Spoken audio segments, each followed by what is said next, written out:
রাধে রাধে বন্ধুরা, কেমন আছো সবাই? আশা করি সকলেই ভালো আছো। আজ আমি একটা পাঙ্গাস মাছ কিনেছি, তো পাঙ্গাস মাছের টক বানাবো। পাঙ্গাস মাছটা আমি ধুয়ে পরিষ্কার করে নুন মাখিয়ে রেখেছিলাম। এবারে আমটা কেটে নিয়েছি এখানে লম্বা লম্বা করে। আমটাও আমি এখানে ধুয়ে নিয়েছি। তো এখানে আমি ভেন্ডি নিয়েছি, ভেন্ডিটাও কেটে পরিষ্কার করে ধুয়ে নিয়েছি। আজ ভেন্ডি দিয়ে পাঙ্গাস মাছের টক বানাবো। তো আমি এখানে রান্নার কাছে চলে এসেছি। আগে থেকে একটা কড়া বসিয়ে দিয়েছিলাম উনানে।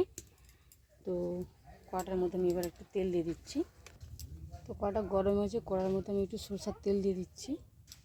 তো তেলটা তো গরম হয়ে গেছে। আমি এখানে মাছের মধ্যে হলুদ আর একটু সরষের তেল দিয়ে ভালো করে মাখিয়ে নিচ্ছি। মাছটা ফাটে, তো তেল আর মাখিয়ে রাখলে তাহলে মাছটা আর ভাজবে না, ভাজার সময় ফাটবে না। তো এদিকে তেলটা গরম হয়ে গেছে, আমি এবার মাছ ভাজাটা তুলে দিচ্ছি।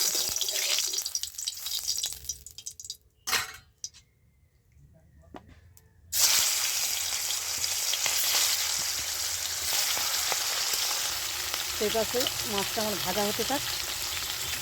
তো আমি এখানে একটু শিলের মধ্যে সরষা আছে, আমি একটু সরষা বেটে দিচ্ছি।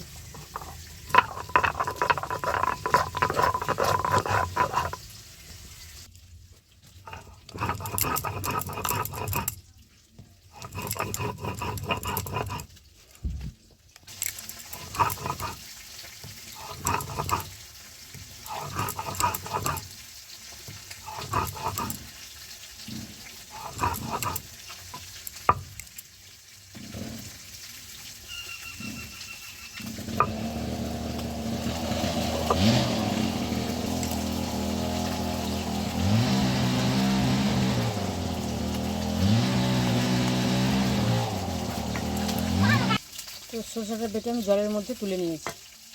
তো মাছটাও এদিকে ভাজা হয়ে গেছে, আমি এবারে উল্টিয়ে দিচ্ছি মাছটা। এই পাশে পিঠটা লাল করে ভাজা হয়ে গেলে আমি নামিয়ে নিই। তো মাছটা আমার ভাজা হয়ে গেছে লাল করে, আমি এবারে নামিয়ে নিচ্ছি মাছটা। ওই তেলের মধ্যে দিয়ে দিচ্ছি একটা শুকনো লঙ্কা ছিঁড়ে, 5 ফোড়ন, এখানে আম আর আমি ভেন্ডিটা দিয়ে দিচ্ছি। আম আর ভেন্ডিটা ভালো করে আমি কষিয়ে নেব।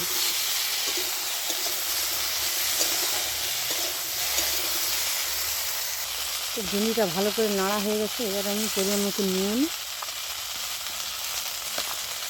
আর হলুদ দিয়ে দিচ্ছি।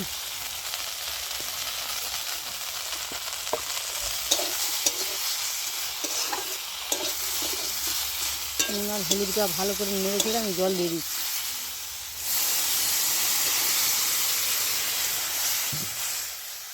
তো আমি এটা ঢাকনা দিয়ে কিছুক্ষণ রান্না করতে দিচ্ছি।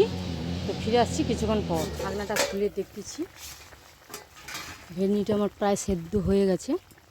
এইবারে আমি ভেজে রাখা মাছ দিয়ে দিচ্ছি। আর আমি এখানে 4টা চেরা কাঁচা লঙ্কা দিয়ে দিলাম। দিয়ে আবারও আমি ঢাকনা দিয়ে দিচ্ছি, মাছের মধ্যে টকটা ভালো করে ঢুকে যাবে। তো ঢাকনাটা খুলে দেখছি, টকটা আমার রেডি হয়ে গেছে। তো আমি নামিয়ে নেব। তো নামিয়ে নেবার আগে আমি যে সরষাটা বেটে রেখেছিলাম সেটা দিয়ে দিচ্ছি। সরষা বাটাটা দিয়ে ফুটালে তিতা লাগবে, তাই সরষা বাটাটা দিয়ে আমি নামিয়ে নেব। তো টকটা ফুটে উঠেছে, এবার আমি নামিয়ে নেব। একটু সরষার তেল দিয়ে আমি নামিয়ে নিচ্ছি। টক মানে একটু কাঁচা সরষার তেল দিলে খেতে বেশ ভালো লাগে। তো টকটা আমি নামিয়ে নিয়েছি, এবার গরম ভাতের সঙ্গে পরিবেশন করব। তো আলু ভাতে আর এরকম একটু টক যদি থাকে আর কিছু লাগবে না, এই দিয়েই 1 থালা ভাত খাওয়া হয়ে যাবে। তো আপনারা পাঙ্গাস মাছের ভেন্ডি দিয়ে এরকম টক করে খেয়ে দেখবেন, কেমন লাগে আমাকে অবশ্যই কমেন্ট করে জানাবেন। আর আমার রান্নাটা যদি ভালো লাগে আমার চ্যানেলটি সাবস্ক্রাইব করে আমার পাশে থাকবেন।